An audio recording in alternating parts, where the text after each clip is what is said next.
Hello दोस्तों, स्वागत है आप सभी का कृषि विज्ञान क्लासेस यूट्यूब चैनल पर। दोस्तों, आज हम बात कर रहे हैं बीएससी एग्रीकल्चर फोर्थ सेमेस्टर में basics of plant breeding subject की। और इस सब्जेक्ट में हमने कुछ टॉपिक पर चर्चा कर ली है और उसी कड़ी को हम आगे बढ़ाते हुए आज की क्लास में हम चर्चा करने वाले हैं nature and importance of plant breeding, यानी कि प्लांट ब्रीडिंग का क्या महत्व है, ये हम आज की क्लास में चर्चा करने वाले हैं। इसकी प्रकृति यानी नेचर कैसा होता है उस पर भी हम आज की क्लास में चर्चा करने वाले हैं। तो क्लास काफी इंपॉर्टेंट रहने वाली है क्योंकि आपके नेचर और इम्पोर्टेंस से आपके एक बड़ा क्वेश्चन जरूर पूछा जाएगा। इसलिए क्लास के अंत तक जुड़े रहें। और यदि आप इस चैनल पर नए हैं और आपने अभी तक चैनल को सब्सक्राइब नहीं किया है तो चैनल को सब्सक्राइब करके बेल आइकन को प्रेस कर दें।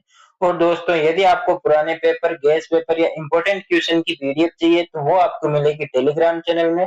टेलीग्राम चैनल की जो लिंक है वो आपके दी गई है डिस्क्रिप्शन में, तो वहां से आप टेलीग्राम चैनल को ज्वाइन कर सकते हैं।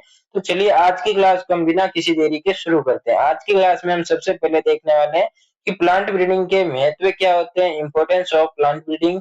तो प्लांट ब्रीडिंग का यदि आपसे एक लाइन का क्वेश्चन पूछा जाए, यानी एक नंबर का यदि आपसे छोटा क्वेश्चन पूछा जाए कि इंपॉर्टेंस ऑफ प्लांट ब्रीडिंग के बारे में बताइए, तो आपको उसमें लिखना है कि पौध प्रजनन किसी का एक महत्वपूर्ण भाग है जो फसलों की गुणवत्ता, उत्पादकता और स्थिरता को बढ़ाने में मुख्य भूमिका निभाता है। यानी कि जो प्लांट ब्रीडिंग है उसका मुख्य उद्देश्य या मुख्य इंपॉर्टेंस क्या है कि फसलों की एक तो उत्पादकता बढ़ाता है, उसकी क्वालिटी यानी गुणवत्ता बढ़ाता है और उसकी स्थिरता को ये बढ़ाने में महत्वपूर्ण भूमिका निभाता है। तो ये होता है इसका एक लाइन में यदि आपके आंसर पूछा जाए तो इम्पोर्टेंस। अब हम बात करते हैं यदि आपके बड़ा क्वेश्चन पूछा जाए तो उसमें आपको पॉइंट बना के लिखना होता है ताकि आपको पूरे मार्क्स उसमें मिले। तो हम अब उनकी पॉइंटों की बात करेंगे। तो सबसे पहला आपके पॉइंट आएगा फूड सिक्योरिटी यानी खाद्य सुरक्षा। खाद्य सुरक्षा किस तरह से करेगा कि जैसे जैसे जनसंख्या बढ़ रही है उनकी भोजन की मांग भी बढ़ेगी। लेकिन लेकिन यदि हम प्लांट ब्रीडिंग नहीं अपनाएंगे तो उनकी जो प्लांट ब्रीडिंग के बिना उनके जो भोजन की जो मांग है, जो पर्याप्त भोजन है, उनकी आपूर्ति करना बहुत मुश्किल है, असंभव है। तो इसके लिए प्लांट ब्रीडिंग यूजफुल है। इसमें इंपॉर्टेंस है कि बढ़ती जनसंख्या के लिए पर्याप्त भोजन उपलब्ध कराना, उच्च उत्पादन वाली किस्मों के विकास उत्पादन बढ़ाता है। विकास से क्या होता है, उत्पादन बढ़ता है। बिना प्लांट ब्रीडिंग के फूड डिमांड पूरी करना असंभव है या मुश्किल है, यानी कि मुश्किल, असंभव तो नहीं कह सकते लेकिन मुश्किल है। इंक्रीज इन फार्मर इनकम यानी कि फार्मर की जो किसान होता है उसकी आय में वृद्धि होती है। कैसे होती है कि एक तो जो प्लांट ब्रीडिंग अपनाते हैं उससे उत्पादन बढ़ता है, इसलिए उसकी जो किसान होता है उसकी आय बढ़ती है। दूसरा उसमें क्या है, जो हम प्लांट ब्रीडिंग अपनाते हैं उसमें रोग और कीटों के प्रतिरोधी किस्में चयन करते हैं। तो उसमें रोग और कीट जब नहीं लगेंगे तब उसमें हम कीटनाशकों का भी प्रयोग नहीं करेंगे, जिससे क्या होगा कि किसान के खर्च भी कम होगा। अधिक उत्पादन से किसानों के अधिक लाभ मिलता है। कीट और जो रोग होते हैं प्रतिरोधी किस्मों से खर्च कम होता है, किसान की आर्थिक स्थिति मजबूत होती है। ये होता है इसका दूसरा पॉइंट। और नेक्स्ट आपके आता है कि डिजीज एंड पेस्ट कंट्रोल यानी रोग और कीट नियंत्रण किस तरह से होता है कि प्रतिरोधी किस्मों से रोग और कीटों का प्रभाव कम होता है, रासायनिक कीटनाशकों से निर्भरता कम होती है, उससे पर्यावरण भी सुरक्षित होता है। यानी कि प्लांट ब्रीडिंग में क्या किया जाता है कि रोग और कीटों के प्रतिरोधी जो किस्में तैयार की जाती है, तब हम जब प्रतिरोधी किस्में होगी तब उसमें रोग और कीट नहीं लगेंगे, और रोग और कीट नहीं लगेंगे तब हम उसमें रसायनों का या रासायनिक जो कीटनाशक होते हैं उनका हम प्रयोग नहीं करेंगे, जिससे क्या होगा कि जो पर्यावरण होता है, इन्वायरमेंट, वो भी सुरक्षित रहेगा, वो भी स्वच्छ रहेगा और इसके साथ ही किसान को खर्च भी कम होगा। और नेक्स्ट आपके आता है इम्प्रूवमेंट इन क्वालिटी यानी गुणवत्ता में सुधार करना। गुणवत्ता में सुधार करना इसका मुख्य उद्देश्य होता है और मुख्य इंपॉर्टेंस भी होता है। कैसे कि जो फसल की पोषण गुणवत्ता बढ़ाती है, साथ जैसे स्वाद हो गया, जो अनाज होता है या जो फसल होती है उसका स्वाद हो गया, रंग हो गया, आकार हो गया, और उसकी शेल्फ लाइफ में सुधार किया जाता है। किसके माध्यम से, प्लांट ब्रीडिंग के माध्यम से। जैसे कि अधिक प्रोटीन या तेल वाली फसलें यानी कि तिलहनी फसलों में तेल की मात्रा को बढ़ाना, जो दलहनी फसलें हैं उसमें प्रोटीन की मात्रा को बढ़ाना, जो अनाज वाली फसलें उनमें कार्बोहाइड्रेट जैसे न्यूट्रिएंट्स को बढ़ाना। तो ये सब प्लांट ब्रीडिंग के इंपॉर्टेंस होते हैं।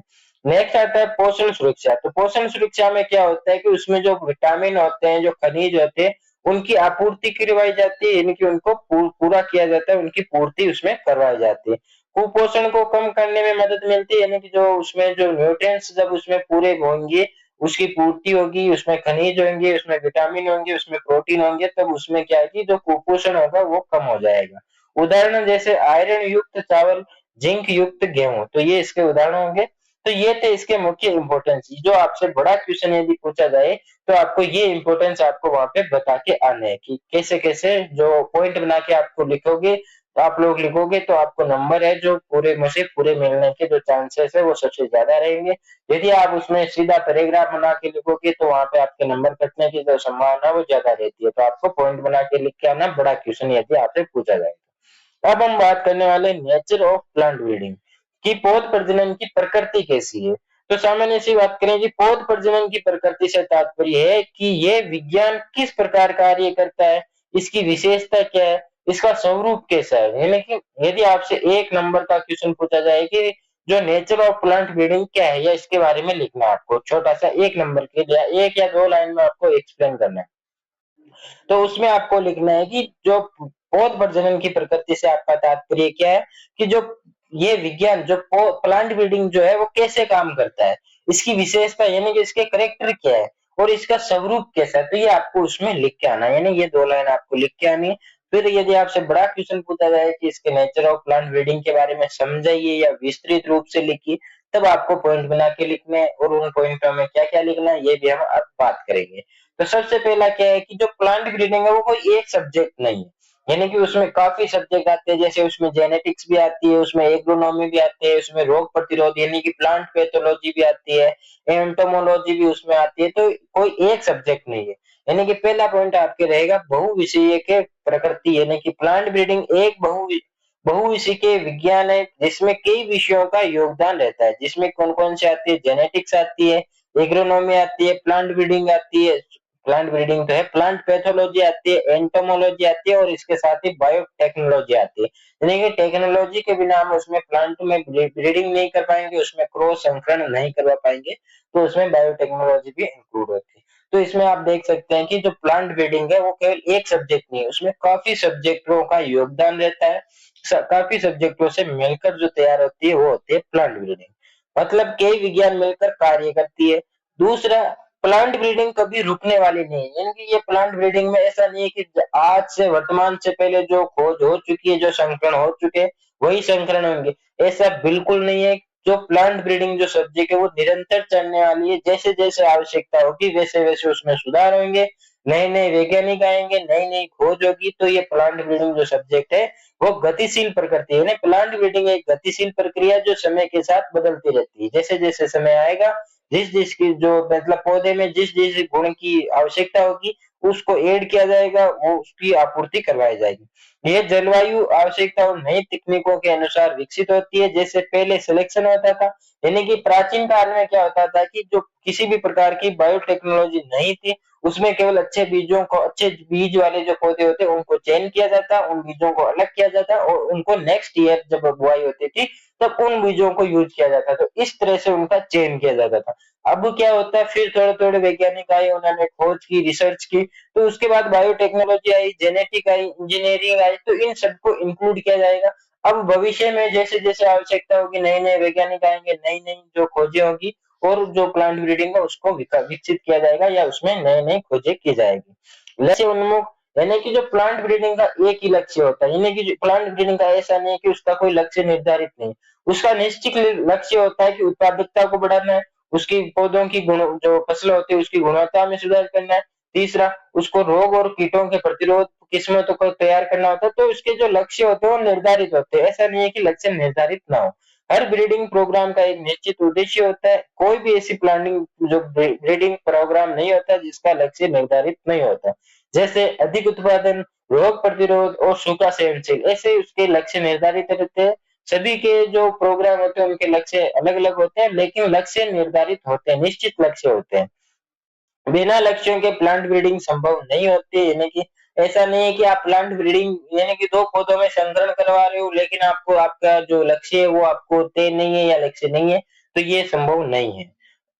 चौथा पॉइंट आया था सतत प्रक्रिया, यानी कि जो प्लांट ब्रीडिंग है वो कभी रुकने वाली प्रक्रिया नहीं है, ये समाप्त नहीं होगी। जैसे जैसे इसकी आवश्यकता होगी कि पौधे में ये जो जीन है उसको इंक्लूड करना चाहिए, ये जी इस जीन को हटाना चाहिए, तो वैसे वैसे इसमें खोज होती जाएगी, विकास इसका होता जाएगा। प्लांट ब्रीडिंग एक सतत प्रक्रिया जो कभी समाप्त नहीं होगी, नई समस्याओं के अनुसार नई किस्में विकसित करनी पड़ती है, यानी कि नई नई जैसे जैसे समस्या आएगी वैसे वैसे इसमें खोज की जाएगी। ये एक कंटिन्यूअस इंप्रूवमेंट प्रोसेस होती है। विज्ञान और कला का मिश्रण, यानी कि जो प्लांट ब्रीडिंग है वो केवल एक विज्ञान ही नहीं है, उसमें कला का भी यानी आर्ट्स का भी उसमें मिश्रण किया गया है। यानी कि जब हम संकरण करवाते हैं तो वो जीन का जो होता है, जीन जो लक्षणों को लेकर जाए वो तो होती है विज्ञान, लेकिन उसको संकरण करवाना ये एक आर्ट होती है, यानी कि ये अनुभव से सीखते हैं, ये कोई कला है, ये कोई विज्ञान नहीं है। प्लांट ब्रीडिंग केवल विज्ञान नहीं बल्कि एक कला भी है, क्योंकि ब्रीडर जो होता है यानी कि जो ब्रीडिंग करवाता है उसे हम कहते हैं ब्रीडर। तो ब्रीडर को अनुभव व सही निर्णय लेने की क्षमता चाहिए होती है, यानी कि जो ब्रीडर होता है उसको नॉलेज भी होना चाहिए, उसको अनुभव भी होना चाहिए, और उसके साथ ही उसको जो सही निर्णय यानी कि कौन से पौधे का कौन से पौधे से संकरण करवाना है ये उसको अनुभव होना चाहिए, यानी कि ये जीन आपको हटाना है या ये जीन उसमें इंक्लूड करना है, तो ये ब्रीडर को जो अनुभव होना चाहिए। सही पेरेंट्स का चयन करना चाहिए, एक कला है, यानी कि अच्छे बीजों को चयन करना चाहिए। और लास्ट आता है आपका बेस्ड ऑन जेनेटिक्स, यानी कि आनुवंशिकी पर आधारित, यानी कि जो प्लांट ब्रीडिंग का आधार जो है वो जेनेटिक्स के सिद्धांत है, जो मेंडल ने 3 सिद्धांत दिए थे हेरिडिटी के, वेरिएशन के, ये मेंडल ऑफ लॉ 3 सिद्धांत दिए थे। मेंडल ने प्रभाविता का नियम, पृथक्करण का नियम, स्वतंत्र अपव्यूहन का नियम, ये नियम भी हम आगे पढ़ने वाले हैं, और पिछले जो सेमेस्टर था प्रिंसिपल ऑफ जेनेटिक्स उसमें हमने विस्तार से इन नियमों को पढ़ा है। तो यदि आपने पहले से आप थर्ड सेमेस्टर में से यदि आप हमारे साथ जुड़े हुए हैं तो आपको पता होगा कि प्लान जो मेंडल ने कौन से नियम दिए थे वो किस तरह से काम करते हैं, विस्तार से हमने बात की थी और आगे भी हम करने वाले हैं। और जो इसके साथ ही आनुवंशिकी पर आधारित है, यानी हेरिडिटी और वेरिएशन पर भी ये निर्भर करती है। बिना जेनेटिक्स के प्लांट ब्रीडिंग संभव नहीं है, यानी कि जो ये होती है प्लांट ब्रीडिंग या प्लांट ब्रीडिंग जो है वो जेनेटिक्स के बिना कुछ नहीं है या इसके बिना संभव नहीं है। तो ये था आज का हमारा जो topic nature and importance of plant breeding, ये यहाँ पे समाप्त होता है। अब हम बात करेंगे इस जो दोनों जो नेचर ऑफ प्लांट ब्रीडिंग और इम्पोर्टेंस ऑफ प्लांट ब्रीडिंग, इससे कुछ मोस्ट इम्पोर्टेंट 10 ऐसे एमसीक्यू की बात करने वाले हैं जो आपके बीएससी एग्रीकल्चर में हमेशा रिपीट होते हैं, यहाँ से आपके क्वेश्चन पूछे जाएंगे। तो पहला उसमें आता है आपके कि जो पौध प्रजनन का मुख्य उद्देश्य क्या है, यानी प्लांट ब्रीडिंग का ऑब्जेक्टिव क्या है। पहला केवल प्रोडक्शन बढ़ाना, दूसरा केवल उसकी गुणवत्ता यानी क्वालिटी को सुधार करना, उत्पादन गुणवत्ता या स्थिरता को सुधार करना, या केवल हाइब्रिड बनाना। यानी कि इसका केवल एक उद्देश्य नहीं होता, इसका उद्देश्य किस तरह से होता है कि एक तो उसकी गुणवत्ता को बढ़ाना, उत्पादकता को बढ़ाना और उसकी स्थिरता को बढ़ाना। तो इसका जो सही आंसर होगा वो होगा आपके सी। नेक्स्ट क्वेश्चन आपके आता है खाद्य सुरक्षा में पौध प्रजनन की क्या भूमिका है। कीटनाशकों का उपयोग बढ़ाना, बिल्कुल नहीं। उच्च उत्पादन वाली किस्मों का विकास करना, सिंचाई बढ़ाना, उर्वरक बढ़ाना। तो सही आंसर आपके रहेगा उच्च उत्पादन वाली वेराइटियों का विकास करना, इसका मुख्य उद्देश्य होता है। इसके बाद जो आपके नेक्स्ट क्वेश्चन आएगा, पौध प्रजनन में किसानों की आय कैसे बढ़ती है। उत्पादन कम होने से, बिल्कुल नहीं, क्योंकि उत्पादन तो प्लांट ब्रीडिंग से ज्यादा होता है। लागत बढ़ने से, बिल्कुल नहीं, क्योंकि लागत तो कम लगती क्योंकि हम उसमें कीटनाशकों का प्रयोग नहीं करते। रोग प्रतिरोधी किस्मों से, लागत कम होने से, बिल्कुल सही बात है। वर्षा पर निर्भरता बढ़ने से, बिल्कुल गलत बात है। तो ये इसमें जो सही आंसर रहेगा वो रहेगा आपके सी। रोग एवं कीट जो प्रतिरोधी किस्मों का मुख्य लाभ क्या है। उत्पादन कम होता है, बिल्कुल नहीं। रासायनिक उपयोग बढ़ता है, बिल्कुल नहीं। कीटनाशकों पर निर्भरता कम होती है, बिल्कुल ये सही है आपके। तो इसका भी आंसर आपके रहेगा सी। नेक्स्ट क्वेश्चन आपके आएगा कि जो बायो फर्टिफिकेशन का संबंध किससे है। उत्पादन बढ़ाने से, पोषण गुणवत्ता सुधार से, सिंचाई से, या कीट नियंत्रण से। तो इसका आपके आंसर रहेगा पोषण गुणवत्ता सुधार करने से। पौध प्रजनन की कौन सी प्रकृति बताती है कि ये समय के साथ बदलती रहती है। सतत प्रक्रिया, गतिशील प्रक्रिया, लक्ष्य उन्मुख या वैज्ञानिक। तो ये कौन बताता है, ये बताता है आपकी गतिशील प्रक्रिया, यानी कि ये हमेशा चलने वाली प्रक्रिया है, समय के साथ इसमें परिवर्तन होता रहेगा। बहुविषयक के प्रकृति का अर्थ क्या है। एक ही विषय का उपयोग, बिल्कुल गलत बात है। केवल अनुवांशिकी बिल्कुल गलत है। कई विषयों का समावेश ये बिल्कुल सही है, कई विषयों का इसमें इंक्लूड किया जाता है, कई विषय मिलकर प्लांट ब्रीडिंग को मतलब संभव बनाते हैं। पौध प्रजनन को विज्ञान और कला का मिश्रण क्यों कहा जाता है? क्योंकि इसमें केवल सिद्धांत होते हैं, इसमें केवल प्रयोग होते हैं, इसमें अनुभव और निर्णय क्षमता आवश्यक होती है, केवल लैब कार्य होता है। तो इसमें क्या होता है कि जो इसमें अनुभव भी काम में आता है और जो निर्णय लेने की जो क्षमता होती है वो भी इसमें काम में आती है। तो ये भी इसका सही आंसर रहेगा सी। पौध प्रजनन किस पर आधारित है? तो पौध प्रजनन किस पर आधारित है? भौतिक विज्ञान पर, रासायनिक विज्ञान पर, आनुवंशिकी पर तो या गणित पर। तो सामान्य सी बात है कि जो पौध प्रजनन जो प्लांट ब्रीडिंग जो सब्जेक्ट है वो आपके आनुवंशिकी यानी जेनेटिक्स पर निर्भर करती है, क्योंकि इसमें ग्रेगर जॉन मेंडल के तीनों नियम भी काम करते हैं और इसके साथ ही हेरिडिटी और इनहेरिटेंस भी इसमें काम आता है। तो ये इसका आंसर भी आपके रहेगा तीसरा यानी सी। सतत प्रक्रिया यानी कंटिन्यूअस प्रोसेस का क्या अर्थ है? प्रक्रिया एक बार में समाप्त हो जाती है? बिल्कुल नहीं। प्रक्रिया रुक जाती है? ये भी गलत है। कई किस्मों का विकास लगातार होता रहता है और कई एक मौसम तक सीमित रहती है। तो इसमें क्या होता है कि नई किस्मों का विकास जो होता है वो लगातार आवश्यकता के अनुसार होता रहता है, यानी जैसे जैसे जो जो गुण नई वैरायटियों में अपनाने होते हैं या इंक्लूड करने होते हैं वो उसमें होते हैं और नई किस्मों का विकास होता है। तो इस तरह से आपके कुछ मोस्ट इंपोर्टेंट 10 एमसीक्यू भी यहाँ पे कंप्लीट होते हैं और इसी के साथ ये क्लास भी यहाँ पे कंप्लीट होती है। आई होप आपको ये टॉपिक अच्छे से समझ में आ गया होगा। यदि आपको ये क्लास अच्छी लगी हो तो क्लास को लाइक करके अपने साथियों के साथ शेयर जरूर करें और इस चैनल को सब्सक्राइब करके बेल आइकन को प्रेस करें ताकि जब भी क्लास अपलोड हो तब आपके पास नोटिफिकेशन सबसे पहले आए। और यदि आपको पुराने पेपर, गेस पेपर या इंपॉर्टेंट क्वेश्चन की पीडीएफ चाहिए तो आप टेलीग्राम चैनल को जरूर ज्वाइन करें। टेलीग्राम चैनल की जो लिंक है वो आपके डिस्क्रिप्शन में दी गई है। और यदि आप किसी एग्रीकल्चर कंपटीशन एग्जाम की तैयारी कर रहे हैं या आपका कोई साथी है जो एग्रीकल्चर कंपटीशन एग्जाम की तैयारी कर रहा है और उसको डेली एमसीक्यू प्रैक्टिस करनी है तो वो आपको व्हाट्सएप चैनल ज्वाइन करना होगा। व्हाट्सएप चैनल की लिंक है वो भी आपके डिस्क्रिप्शन में दी गई है। तो व्हाट्सएप चैनल भी आपको डेली एमसीक्यू प्रैक्टिस के लिए जरूर ज्वाइन करें, क्योंकि आपके डेली एमसीक्यू प्रैक्टिस करने से बेनिफिट क्या मिलेगा? आपके एक तो रिवीजन फास्ट होगा, कॉन्सेप्ट क्लियर होंगे और आपके जो क्योंकि जो कंपटीशन एग्जाम होते हैं उनमें एमसीक्यू पूछे जाते हैं तो आपकी जो हैबिट बनी रहेगी, यानी कि किस तरह से क्वेश्चन आता है और कैसे ऑप्शन आते हैं ये भी आपको सीखने को मिलेगा। इसलिए व्हाट्सएप चैनल और टेलीग्राम चैनल को जरूर ज्वाइन करें और इस क्लास को अपने साथियों के साथ जरूर शेयर करें। और कोई भी इस क्लास से रिगार्डिंग या कोई भी डाउट रहता है तो आप कमेंट में जरूर बताएं और आपको क्लास कैसी लगी ये भी आप कमेंट करके जरूर बताएं। जल्दी मिलेंगे हम नए टॉपिक के साथ। नया टॉपिक हमारा ये रहेगा कि प्लांट ब्रीडिंग ने क्या उपलब्धियां प्राप्त की, यानी क्या अचीवमेंट किया, इस पर हम चर्चा करने वाले हैं। जल्दी हम नया टॉपिक की नई क्लास लेकर आएंगे। तब तक के लिए धन्यवाद। जय जवान जय किसान।